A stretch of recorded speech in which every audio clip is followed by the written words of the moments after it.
Alright, everybody out there in YouTube land, Rockin' Dave, North Fort Myers, Southwest Florida.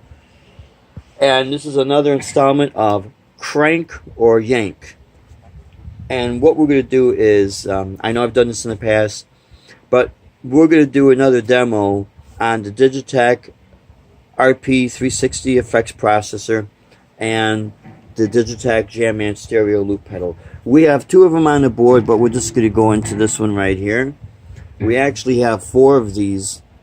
In my opinion, guys and gals out there, these are the absolute best loop pedals you could buy. Right now, I think they're selling for $250 or something like that.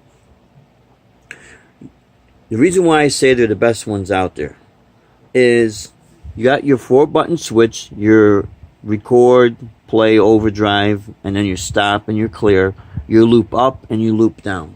Okay, but internally you get like 35 minutes, but when you add the optional SD card, which you do not need the SD card for it to operate, but when you add that additional SD card, you could literally get about 4 or 5, maybe even 6 hours. So it is fantastic if you're a performing guitarist and you have a lot of shows and you have to do everything as a soloist. This is perfect, and especially if you're a creative musician that loves to improvise. So in conjunction with this, with the effects it has in there, plus the drum machine, you'll see what I mean. So I got this basically set right now, the RP360. I've got it set for a Marshall type sound. So let's go ahead and create a rhythm. Here we go. Here's the drums.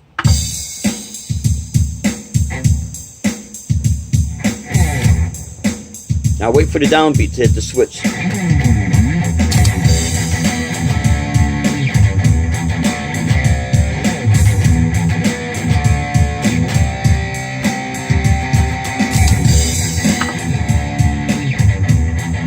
Now I'm going to see how well that loop came out.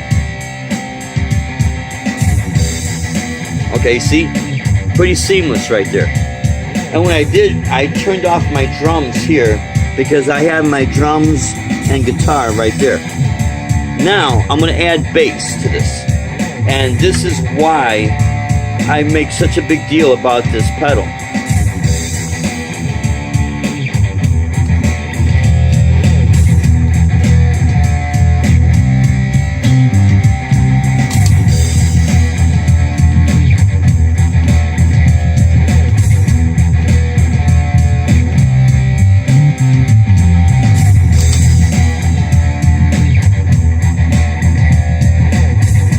So now there's my drums, rhythm guitar, and bass. So if I want to solo over it,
okay, so I didn't want to do anything super complicated or anything like that, just to give you an idea right on the fly what you can create with this. Now, if you get more in depth, you can lock that rhythm into, let's say I got channel 72. You can lock it into channel 72 or program number 72. And then if you want to add, let's say, a bridge section to it, you'd go to number 73 or 71, doesn't matter, and you can create your bridge section, lock that in, and literally go from back and forth, up and down. And when one loop is done playing, it's going to automatically go into the next loop. And this is how you can start creating songs. You can even do this live on the fly, but it's just going to take a little longer, because if you notice, I added rhythm guitar and drums, but then I also had to come back and add bass. So let's say that section is let's say it's a 2-minute section. Well, that 2-minute section has become a 4-minute section, because now you're adding bass. So now there's 4 minutes there, and so forth. So at your convenience in your studio, in your room, or whatever you practice at, you can load this up for your gig that night, and you'll be good to go. It's just a phenomenal piece of equipment that not that expensive at all. But you see, this is why I speak so highly of this product right here, because right now it is the only one that is on the market that does what it does. The only thing that comes close to this is Zoom, the Zoom products. It's Zoom. You can do internal, which is on their effect processor. You could do an internal looping with the drum machine. Here, you can either choose the drum machine or the internal looper. But you only get like 40 seconds on this. I think on the Zoom, you might get 80 seconds.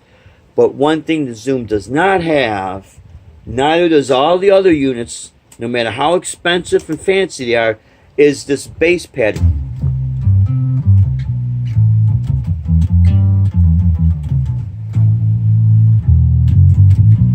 So when you hear, watch my other videos and you hear that bass, that's coming from right here.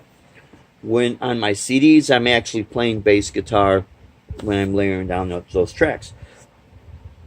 But if I had to do anything recording, I would be confident enough to do that right from there, because tone is subjective. It's a matter of opinion, and I get a good enough tone out of it. I like it, but much more than just a really decent tone that I could work with. I get so much more that these other units, no matter how good they are, I know for a fact I can't get it. I've never seen anyone do a demo, and I'd like to, and no one's putting up a demo, so maybe that means it doesn't do what it does. This does. This works. So, but again, people buy what they want, and I'm not trying to push a product on anybody, but if someone were to ask me, why do you keep talking so highly about the Digitech, it's because it works, and it works at my shows. I buy things, we buy things and use things that works with us at our shows. And I've never had any issues with these. So right here on this board, you're looking at, which you could probably buy for right now. Let's see. Let's do a simple math. Let's say 150. There's $300 for those. Just those two. If you want to add another one, 300. You got what? 300. You got $450 just with these. If you add this optional foot switch for here, which I always recommend, you may be looking at maybe $500. If you want this, and they do come with their adapters, so there's no issues there. No special hookups or anything like that. You do have to buy the SD card, but you don't need the SD card for these to work. But my point that I'm making here is that for $500 right here, you could do an entire evening's performance. If you're a creative musician, if you know how to entertain, I'm telling you, man, I've used these for quite a number of years, and I've used the RP355. It has the bass pattern here. But since this came out in 2014, I've used this thing solidly, and I'll tell you what, it's never let me down. Never. And I play the hell out of some of the stuff. So the proof in the performance, yeah, it's there, and these things work. So that's why I am so happy with using these products, because they work. So anyways, I hope this kind of helped. I know I went on a little bit longer than I wanted to, but I wanted you to see exactly what's going on with this. Now, I want to show you a little trick here. Because let's say you want to pull the bass out. You can simply do this. And hold it. Alright. I just pulled the bass out. Now I think if I...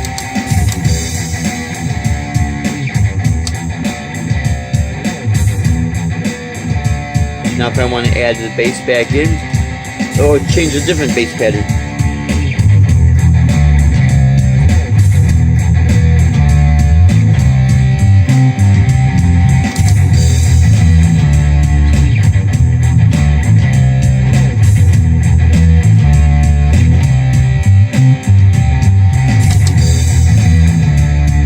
See?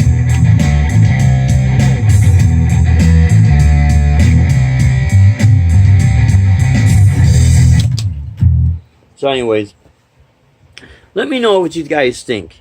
Crank it or yank it. I'll be doing some other videos where I'm going to get more in depth on how to do live looping.